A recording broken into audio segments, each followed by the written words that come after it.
I know the exact moment where I decided I wanted to go to space, and that was when I was about 13 years old, and the NASA doctors told me that because I needed glasses, that I was no longer eligible to be a NASA astronaut. And so it was sort of like getting kicked out of the club that every adult you knew was a member of before you ever got a chance to join.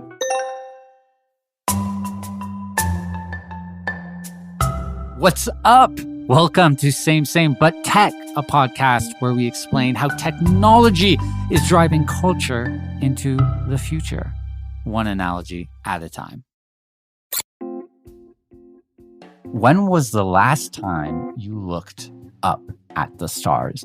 I mean, really took a moment, phones down, eyes up, and just marveled at that night sky.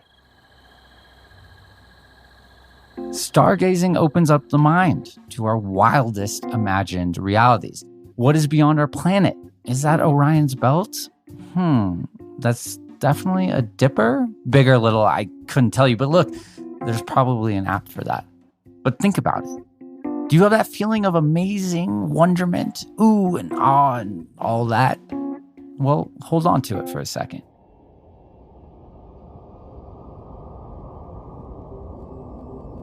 The last year has grounded us all at home, and I know our collective sense of wanderlust has probably taken a hit.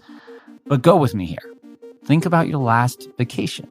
Maybe it's been a while, but you know the drill. The lead up, the planning, the anticipation. Now imagine your next vacation needs a little bit more planning because this vacation is taking you beyond Earth's gravity.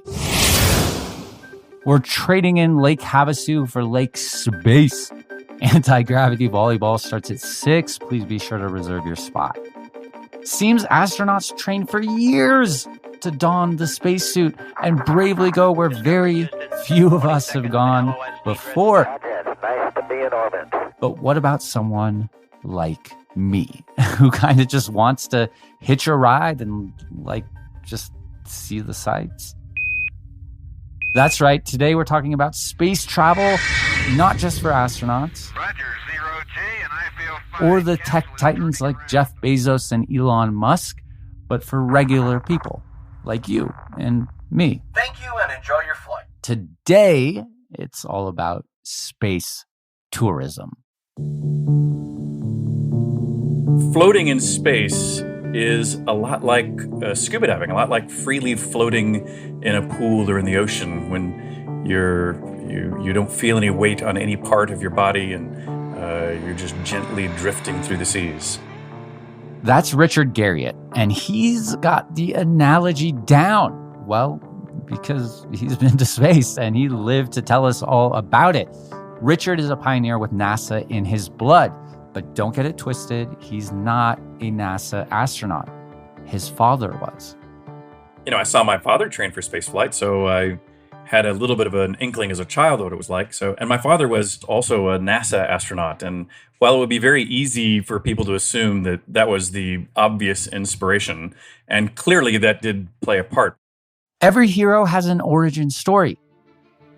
And ours begin with a young boy growing up in Texas, watching his dad be an American hero as a NASA astronaut. He dreamed to follow in his dad's footsteps, but at the time, NASA was the only space game in town. I know the exact moment where I decided I wanted to go to space, and that was when I was about 13 years old, and the NASA doctors told me that because I needed glasses, that I was no longer eligible to be a NASA astronaut. And he gave me the eye test, and I failed the eye test. And he was completely nonchalant about his little side comment of, "Oh, look, you're going to need glasses. I'm sorry to be the one to inform you, but you are no longer eligible to be a NASA astronaut," which is, just the facts. I was crushed. I mean, I literally was horrified. And so it was sort of like getting kicked out of the club that every adult you knew was a member of before you ever got a chance to join. Richard was literally grounded, his dreams shattered, when one little comment on the doctor's checkup list has galactic implications. How do you get up off the mat and regroup? How do you come back like Rocky?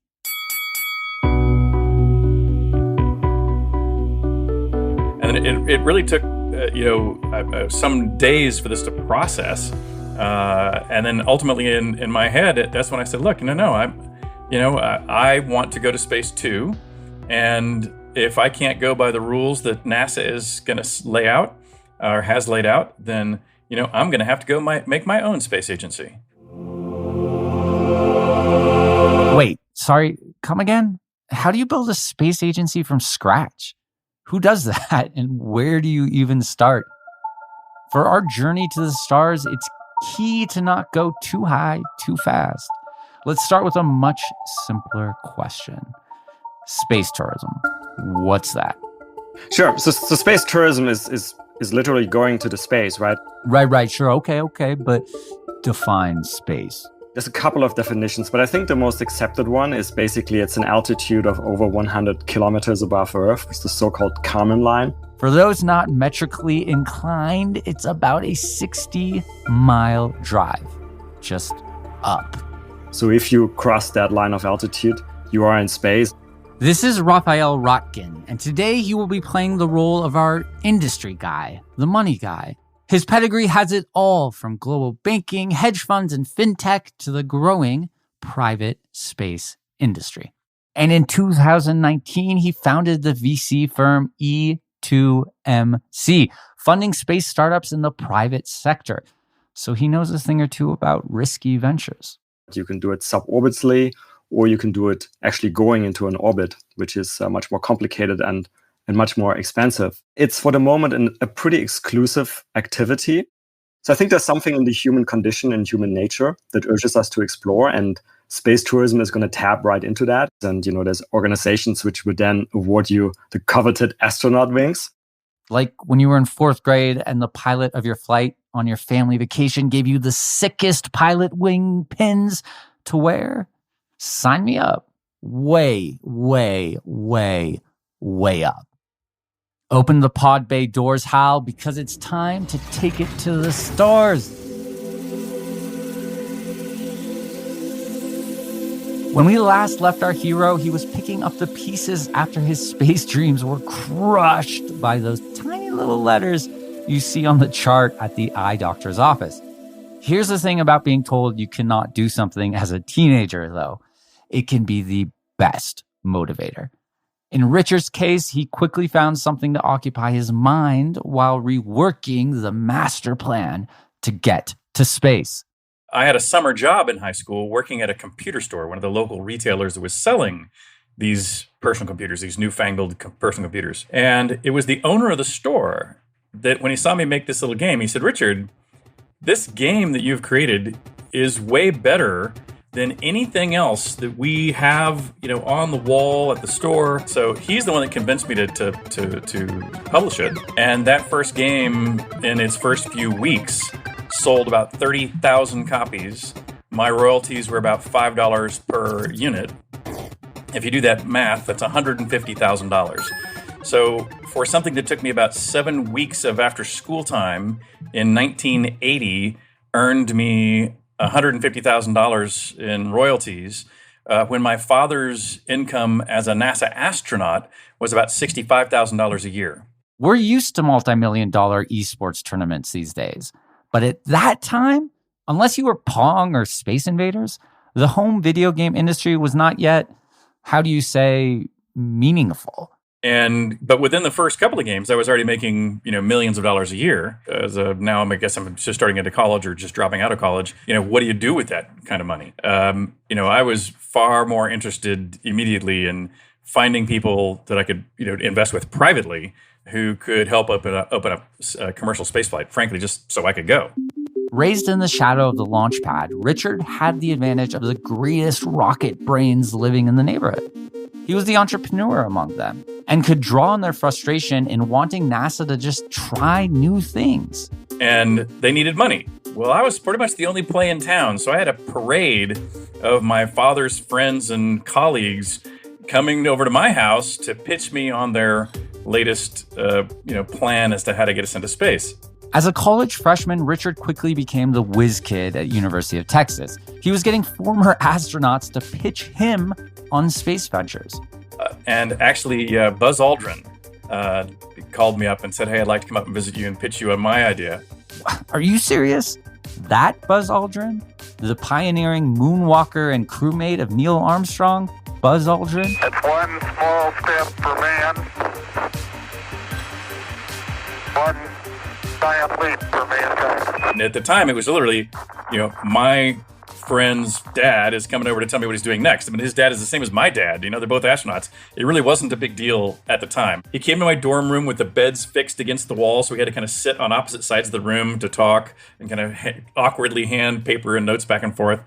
And he had his plan for something called Starcraft boosters, which was a booster that after it launched had a scissor wing that would flip out and it could land back on the base or an airstrip nearby. And by the way, it was actually way ahead of its time. It actually coulda, woulda, shoulda been a great idea. When these innovators came to NASA with new ideas, NASA gave them a big, fat no. Even the Buzz Aldrin couldn't get NASA to play ball. So they had to go somewhere else to get closer to yes. They may be great astronauts. They may be great engineers. If they can't convince the government to do something when they're a government employee, a senior government employee, their ability to convince the government to do it when they're on the outside is even worse. And the closest I got, the closest I made it with this round of investing was a company called Space Habitat. And what Space Hab was doing was they put in the back of the space shuttle, they actually built this pressurized module that could go in the payload bay and could allow you to have more space, more pressurized research space, or you could fit it out as a double-decker bus and take up to 40 passengers in the back. And so that was why I invested. I said, all right, we got it. I'm going to invest in this company. We're going to build this unit, and we'll be able to take 40 passengers at a time in the back of the shuttle, and I'm going to be one of them. Easy breezy. Sounds like a solid plan. And so I invested in that company. They built that module. The module flew. It flew with NASA running experiments. But then NASA said, hey, thank you all very much for the module, but there's no way we're flying private citizens on the space shuttle. It's just not happening. That's not our business model. We don't do that. Richard's dream of personal space flight just wasn't getting liftoff. Richard had no choice but to form his own space agency, in a sense, go to outsiders and start over. So after realizing that 10 years of investing wasn't succeeding at cracking this nut, I then found a group of like-minded entrepreneurs. In the late 1990s, I finally met up with some more of what I'd call the orphans of Apollo, like-minded entrepreneurs who were inspired by the Apollo era, but frustrated that the 2001 future that we all believed in had not yet happened. And we started creating a series of organizations and companies. Chief amongst these people that I met at that time was Peter Diamandis. Peter created an organization to offer what he called the X Prize to those who built the first reusable commercial spaceships, and 2 more companies to encourage commercial space flight. That first point, reusable spacecraft, is a biggie. Rockets you can fly and land more than once are crucial in decreasing the cost to take something up to space. And as with pretty much everything, it's all about the moolah. Here again is our space investor, Raphael. Up until not very long ago, and to some extent even now, the cost of, for example, taking 1 kilogram of mass to what we call a low Earth orbit, it wouldn't be unusual for that to cost, even on a big rocket, to cost $10,000. So what SpaceX has done, and now some other companies are doing as well, is bringing down the cost of accessing space dramatically. And sure, it's still not affordable by any stretch for the average person, but every tweak in a cost or advancement in the tech is progressing the space tourist dream forward. Our time is coming. The cost of accessing and operating in space is coming down dramatically, really dramatically, again, sort of like 95% plus. And what that means is that a lot of business models in space that never made economic sense, you have to reanalyze everything now. Thanks to dreamers, schemers, and believers, more accessible business models are coming to fruition. It's like any big hunkering vessel. It may take some time to get it going, but once it does, watch out. Back in the 20th century, Richard still had a ways to go. So What happens then? At that point, how long has it been since you were talking to Buzz Aldrin and you were 19 and now you've been investing? So it's been almost 20 years. From Buzz Aldrin to the winning of the X Prize is 20 years. But raising $10 million on some hypothetical prize is actually pretty hard. And so for 2 or 3 years, we didn't raise anywhere near enough to put the prize together. And in fact, ultimately, we never did. Richard and his homies found another way to raise money for his ventures. In true 11th hour fashion, they found an investor who would actually front them $2.5 million, with which we bought a 4-year hole-in-one insurance policy to pay the $10 million prize if someone could win it within 4 years. And that 4 years expired 10 days after the prize was won. So we barely made it within 10 days of that insurance policy running out, in which case there'd be no prize money, the $2.5 million be gone, and we'd have no commercial spaceflight, even companies even now. Super clutch. So I would argue that not only did it help set the stage for my own flight, but the entire commercial industry you see now with SpaceX and Blue Origin and Virgin Galactic, none of that would have existed had a handful of us not gotten together in the late 1990s and decided that we were going to force this door open.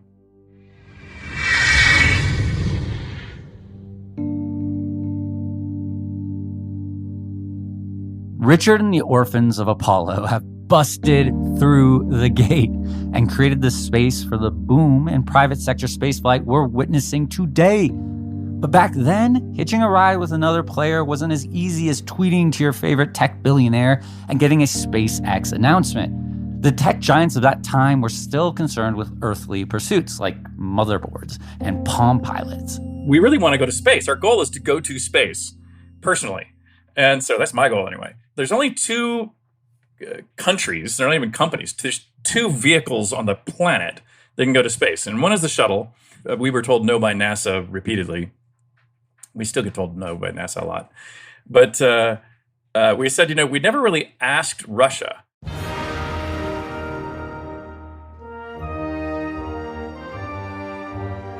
But we had seen that Russia was flying guest cosmonauts, often in exchange for economic trade with a small country.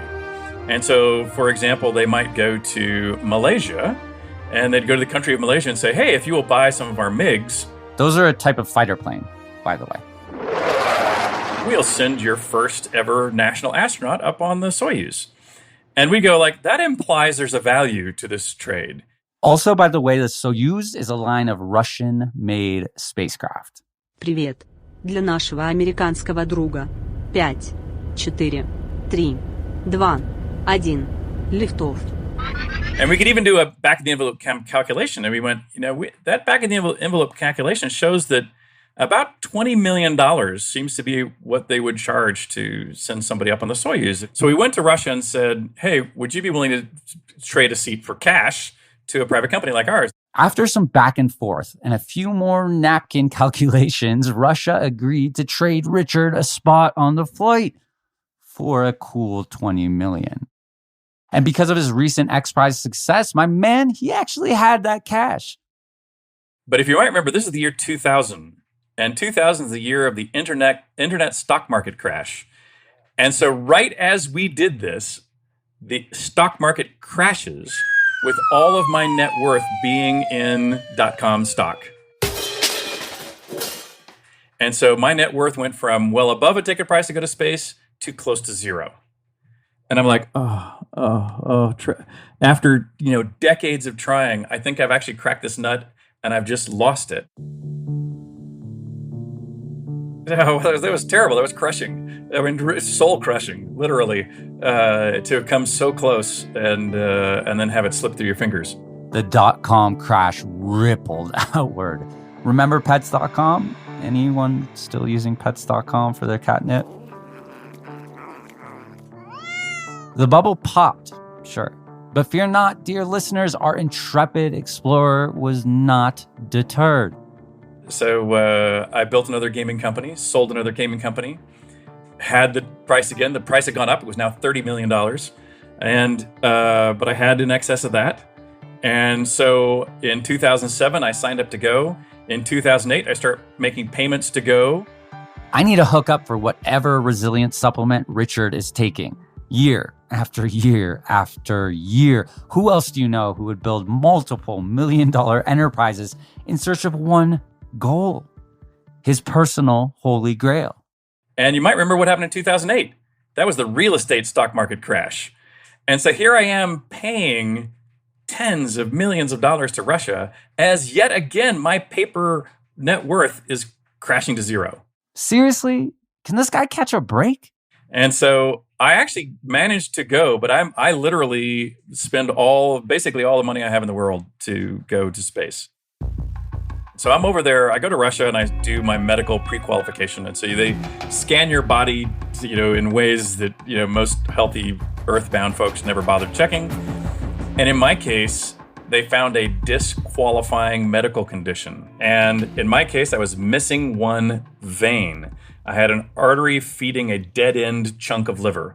And on Earth, who cares? They wouldn't want you to play contact sports, but if you're going to space, if there was a depressurization event in space, that useless lobe of liver might burst and would cause internal bleeding, which you could neither detect nor fix. And so therefore it would be fatal.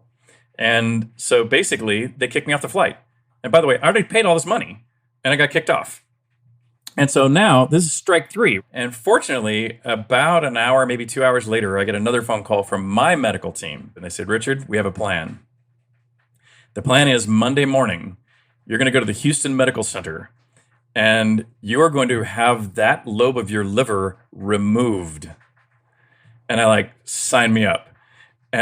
But with the worst, which I did. So I immediately went and had a chunk of my liver removed. Remember, all this is coming as time ticks down to the launch of the Russian spaceflight. We just have to get this quickie operation out of the way, and you can have time to recover and train. It's no biggie. And so I had 6 weeks from the time of surgery to then be able to demonstrate that I could go on a 9G centrifuge run and not have any, destruction, of my internal organs, that I could survive this high G reentry profile. And so I immediately went to the surgery. The healing went well enough. I did the centrifuge run. I began the training and ultimately flew. What was the training ultimately like, you might ask? It was easier for Richard, whose dad would train for NASA flights at home when Richard was a kid. It all came to second nature with a few caveats. There I was trying to learn the Russian language because all the controls are written in Russian. All the manuals are written in Russian. The commands coming from mission control are in Russian. And so you better learn at least a little bit of Russian in the case of running on the Soyuz like I did. We made it to launch day, guys. I don't know about you, but I'm exhausted and emotional just having listened to Richard's Odyssey. But now we're here. We're going to space, baby. Talk to me a little bit about the day or the moment of going up. The morning you wake up and don your spacesuit and go through the large number of rituals that Russians go through prior to a space launch, everything from being blessed by priests to these suit checks, pressure checks of your suit. And when you get over to the rocket itself, in America, no one's allowed within 5 miles of the base of that rocket that's, loaded with fuel. But in this case, my dad was there, the generals were there, a little band is there playing. You ride up the rickety elevator to the top of that rocket and you begin to squeeze yourself in. It is covered in frost. It is creaking and groaning under the mass and expansion and contraction due to the temperature. There is condensation streaming down the side of this entire vehicle. It is literally awesome in the most awe sense you can imagine. What are you thinking when you press that on switch? The simulators are, simulators are very high quality, but it is utterly different to press that button on the live hardware, because it goes from being truly silent and you are truly alone to this whole thing starts to come alive. And in America, we bolt our rockets to the ground until the engines are at full throttle. And then when they're finally at full throttle, we release those bolts that are holding them down, and the rocket jumps off the pad towards the sky. In Russia, the rocket is only held down by gravity. And so as soon as the thrust is even slightly greater than the weight of the vehicle, it begins to rise, but very, very slowly. And so you actually can't feel the transition from sitting still to launching. And so I'm also at this one, I'm going like, are we actually moving? I have to keep going, but I sure hope we're moving. But then you notice gravity is increasing. And so you begin to feel this weight on your chest that's getting heavier and heavier and heavier. You know you're beginning to move very fast and ever faster and faster. In the total span of about 8.5 minutes, you burn all of the fuel in that rocket. And you go from sitting still on the ground to orbiting the Earth at 17,000 miles an hour. We have liftoff. And suddenly you have this moment where you go, I now know the true scale of the Earth by direct observation. And at that moment, I had a massive physical response, but your conception of scale just collapses. And so suddenly you go like, wow, I have a completely new relationship with the Earth just by looking at it. I have goosebumps right now. That sounds amazing. That's why you have to go. We have to get everybody to go. That's one of my hopes as well for space tourism, that the more people that go up there, this is going to become a more pervasive perception in society, as even if not everybody can go up.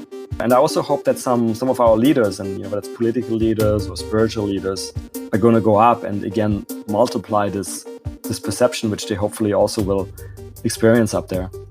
This feeling that only a handful of people on the planet can say they've experienced, what do we call it? We have this very famous thing, which you've probably heard before, which is the overview effect, right? That pretty much every astronaut, I think Richard as well, reported that if you were to watch Google Earth for an hour and a half to watch it go around once, you'd be bored within 10 minutes and put it away. But when the view is the real Earth scrolling around below you, it is amazingly captivating. It makes you really feel like there's this fire hose of information about the reality in which we live that is just pouring into your mind just by looking out the window. This physical perspective shift is at the heart of how space tourism is going to change everything. Anyone who has traveled around the world knows it can bring a new outlook on your city, your country, your life. It changes things inside you when you get out and see other parts of our planet. Imagine the exponential factor of that feeling when you actually see the Earth from afar.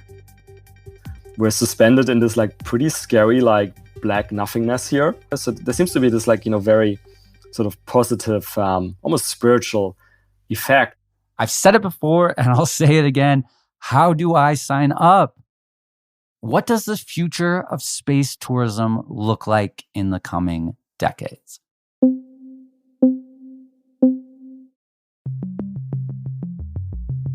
I think the outlook is tremendous, and I'm saying that optimistically because I think that sense for, let's call it the sense and the urge to explore is something that's very deeply rooted in the human nature. When you ask people would you like to go to space, about 80% of all people say yes. So it's not a question of finding interested parties. It's people who need to believe that it's possible, that they can afford it, and that it'll be safe enough, for them to return from. And of course, there's going to be hurdles like regulatory hurdles and all of that before, we're allowed to put hundreds of people on top of a rocket to substitute air travel, right?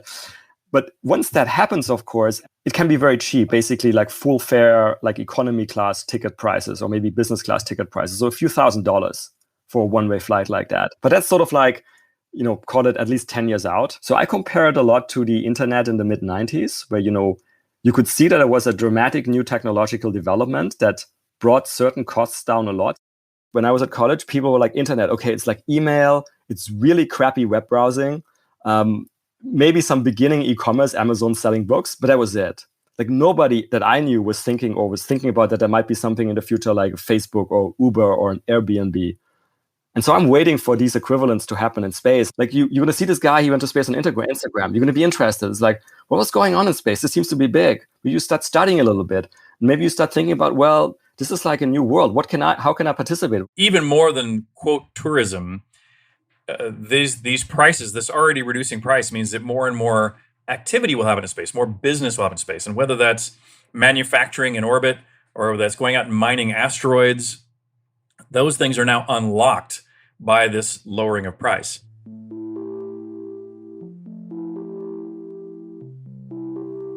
The future of our society is being shaped by this space movement, and it's really exciting. But it's more than just exploration. Our ability to travel beyond Earth is going to shift everything we know about our own world and ourselves. Think about it. If travel expands the mind, space travel really expands the mind. This overview effect that Richard and Raphael spoke of brings those few lucky space travelers this wildly new sensation. For the first time, you see the Earth as one large mass in the dark, gravity-free, vast nothingness that is space. It puts it all into perspective. You, me, we're all just sitting on a teeny tiny little rock with nothing but air and a little gravity preventing us from hurling into the infinite unknown. Still, from space, you can see our buildings, our bridges, our cities. But from that vantage point, you also realize that as big as those things seem, we, our accolades, our disputes, our egos are all quite insignificant in the scheme of the universe. And you know what you don't see from space? Borders, walls, races. It's all just one, and we're all just one on it. In other words, we're all in this humankind thing together. So we should act as one and take care of the one and only home we have. And in thinking about this overview effect, you can't help but wonder, what if we got our world leaders up there into space? Not forever, relax. I don't mean that, but for a trip. How would that change everything? I mean, regional disputes seem pretty inconsequential in the grand cosmos. Could it mean less conflict here on Earth? Will space tourism make us better Earth tourists? Will it be a great awakening of the human spirit? Perhaps. I don't know. Let's send our leaders to space. We'll see what happens.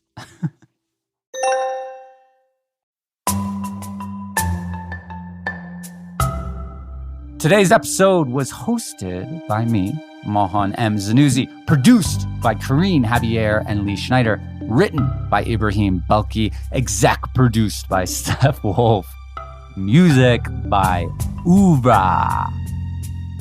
Thank you to our dear friends Richard and Raphael for joining us. You can find more Same on Spotify, Apple Podcasts, or wherever you get your ear candy.